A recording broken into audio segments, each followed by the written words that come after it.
আমরা অনেকেই ভাবি পরিস্থিতির কাছে মাথা নত করা মানেই বোধহয় হেরে গেলাম। যখন কোনো স্বপ্ন পূরণ হয় না কিংবা প্রিয় কোনো জিনিস হাতছাড়া হয়ে যায়, তখন আমরা নিজেদের ব্যর্থ ভাবতে শুরু করি। কিন্তু আজ আমি আপনাদের বলতে চাই, জীবনের বাস্তবতা মেনে নেওয়া মানে হেরে যাও। সবাই চায় জয়ী হতে, কিন্তু জয়ের সংজ্ঞা কি শুধুই কাঙ্ক্ষিত জিনিসটি পাওয়া? মোটেও না। কখনো কখনো সবচেয়ে বড় জয় হলো নিজের জেদকে সংবরণ করা।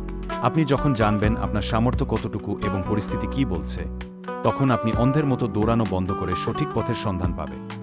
বাস্তবতাকে মেনে নিলে মনের ভেতর যে শান্তি আসে, তা যুদ্ধের ময়দানে জেতার চেয়েও অনেক বড়। আপনি যখন বুঝবেন যে সব কিছু আপনার নিয়ন্ত্রণে নেই, তখন আপনার ভেতর থেকে এক বিশাল বোঝা নেমে যাবে। এই মেনে নেওয়া আপনাকে মানুষ হিসেবে আরও বেশি পরিণত করে। আপনি তখন মানুষ আপনাকে নিয়ে কি ভাবো, আপনি কতটুকু পিছিয়ে পড়লেন, সেগুলো বড় কথা নয়। বড় কথা হলো আপনি সত্যকে গ্রহণ করার মতো সাহসী কিনা। নিজের সীমাবদ্ধতা চেনা দুর্বলতা নয়, এটি হলো এক ধরনের প্রজ্ঞা। কারণ যে নিজের সীমা জানে, সে জানে ঠিক কোনো জায়গায় তাকে সবচেয়ে বেশি পরিশ্রম করতে হবে।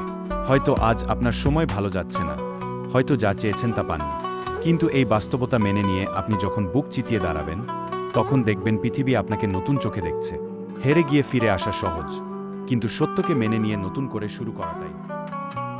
তাই দিন শেষে নিজেকে ব্যর্থ ভাববেন না। জীবন আপনাকে যেখানে দাঁড় করিয়েছে, সেখান থেকেই শুরু করুন। হারানো দিনগুলোর জন্য আফসোস না করে আগামীর দিনগুলোকে নতুন আলোয় সাজান।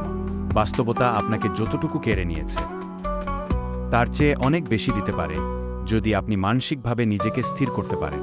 মনে রাখবেন, আপনি হারেননি, আপনি শুধু নিজের গন্তব্য আর পথটা আরও একটু ভালোভাবে চিনে নিলেন। এবার এগিয়ে চলুন আরও পদক্ষেপে।